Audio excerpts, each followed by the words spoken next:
नमस्कार। आप सबसे एक विनती है कि इस न्यूज पॉडकास्ट को अंत तक जरूर सुनें और ये न्यूज पॉडकास्ट आप किस जगह से सुन रहे हैं, हमें कमेंट बॉक्स में जरूर बताइए।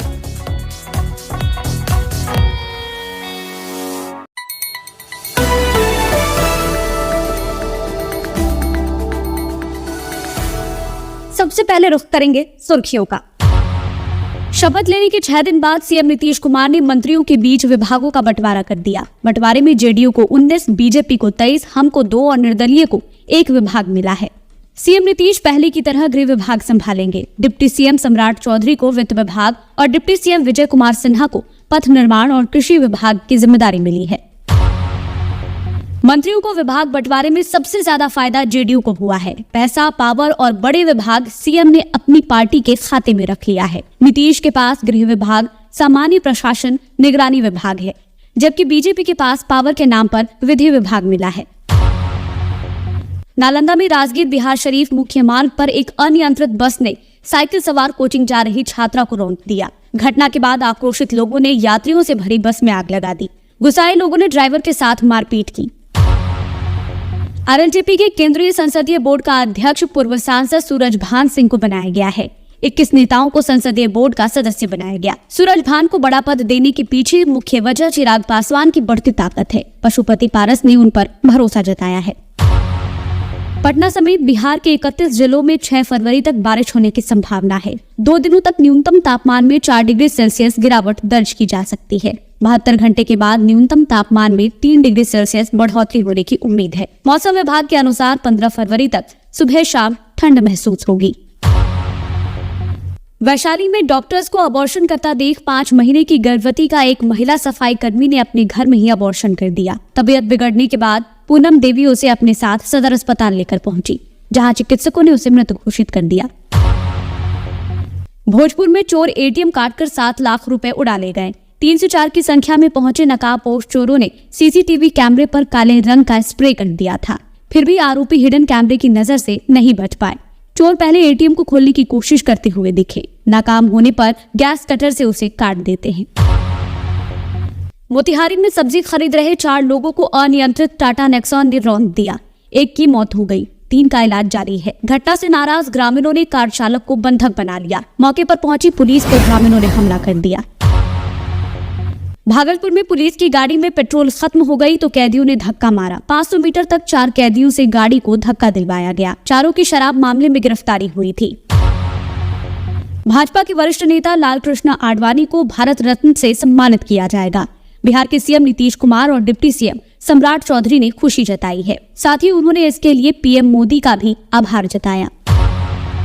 बिहार में एनडीए सरकार बनने के 6 दिन बाद मंत्रियों के विभागों का बंटवारा कर दिया गया है। सीएम नीतीश पहले की तरह ही होम मिनिस्ट्री संभालेंगे। विभागों के बंटवारे में बीजेपी को जेडीयू से ज्यादा विभाग मिले हैं। जेडीयू को 19, बीजेपी को 23, जीतन राम मांझी की पार्टी को 2 विभाग मिले हैं। डिप्टी सीएम सम्राट चौधरी के पास वित्त, वाणिज्य समेत कई विभाग मिले हैं और डिप्टी सीएम विजय कुमार सिन्हा के हिस्से कृषि, पथ निर्माण, राजस्व एवं भूमि सुधार समेत कई विभाग आए हैं।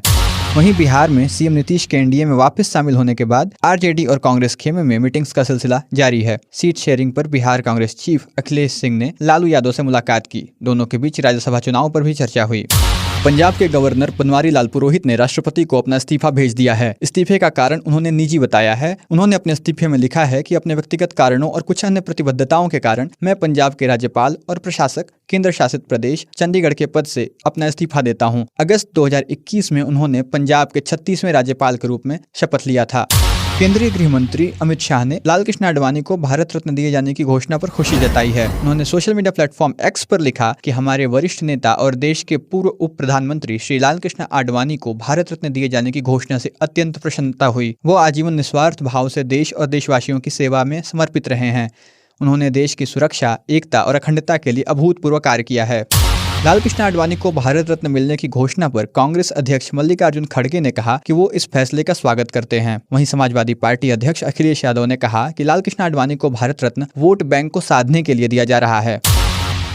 आज ओडिशा के संबलपुर में प्रधानमंत्री नरेंद्र मोदी ने विभिन्न परियोजनाओं का उद्घाटन और शिलान्यास किया। उन्होंने कहा कि बीते 10 वर्षों में केंद्र सरकार ने जो नीतियां बनाई हैं, उनका ओडिशा को बहुत अधिक फायदा हुआ है। नीति में बदलाव के बाद ओडिशा की आय में 10 गुना वृद्धि हुई है।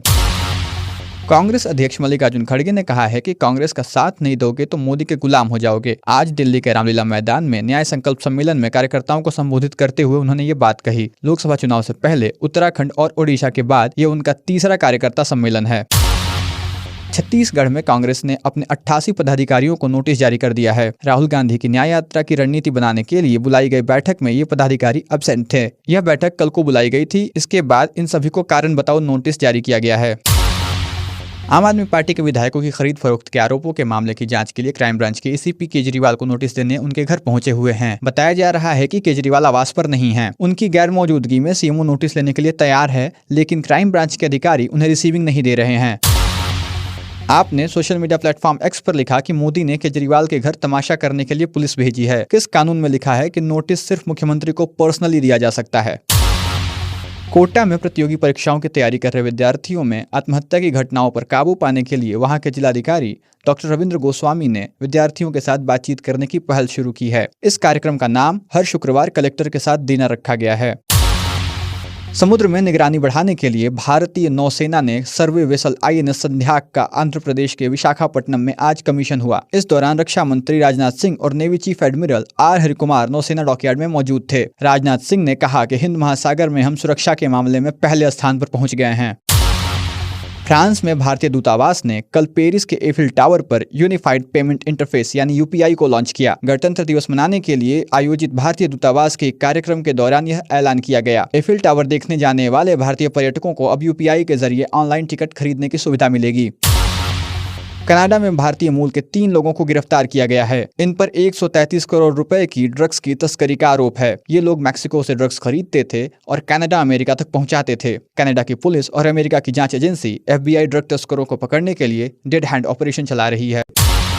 बॉलीवुड एक्ट्रेस और मॉडल पूनम पांडे ने अपने इंस्टाग्राम हैंडल पर पोस्ट करके बताया कि वो स्वस्थ हैं। कल उनकी टीम ने इंस्टाग्राम स्टोरी पर यह सूचना दी थी कि सर्वाइकल कैंसर के चलते पूनम की मौत हो गई। आज अपने सोशल मीडिया पोस्ट में पूनम पांडे ने बताया कि उनकी मौत सर्वाइकल कैंसर की जागरूकता फैलाने के लिए एक कदम था। हजारों महिलाओं की मौत इस बीमारी के बारे में जानकारी की कमी के चलते होती है, जबकि इस बीमारी की रोकथाम संभव है।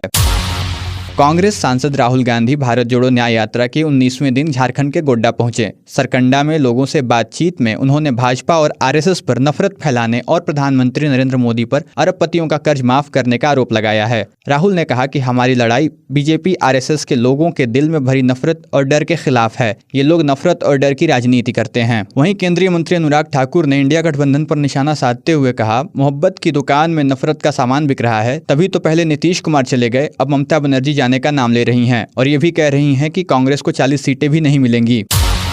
दिल्ली शराब नीति घोटाला केस में आप सांसद संजय सिंह को सुनवाई के लिए दिल्ली के राउच एवेन्यू कोर्ट में पेश किया गया। कोर्ट ने हिरासत में संजय सिंह को 5 फरवरी को राज्यसभा सांसद के रूप में शपथ लेने की इजाजत दी है। दिल्ली अधिकारियों को सुबह 10 बजे तक उन्हें संसद ले जाने का निर्देश दिया गया था। ईडी ने संजय सिंह को 4 अक्टूबर को गिरफ्तार किया। समुद्र में निगरानी बढ़ाने के लिए भारतीय नौसेना ने सर्वे वेसल INS संध्याक का आंध्र प्रदेश के विशाखापट्टनम में आज कमीशन हुआ। इस दौरान रक्षा मंत्री राजनाथ सिंह और navy chief admiral R Harikumar नौसेना डॉकयार्ड में मौजूद थे। राजनाथ सिंह ने कहा कि हिंद महासागर में हम सुरक्षा के मामले में पहले स्थान पर पहुंच गए हैं।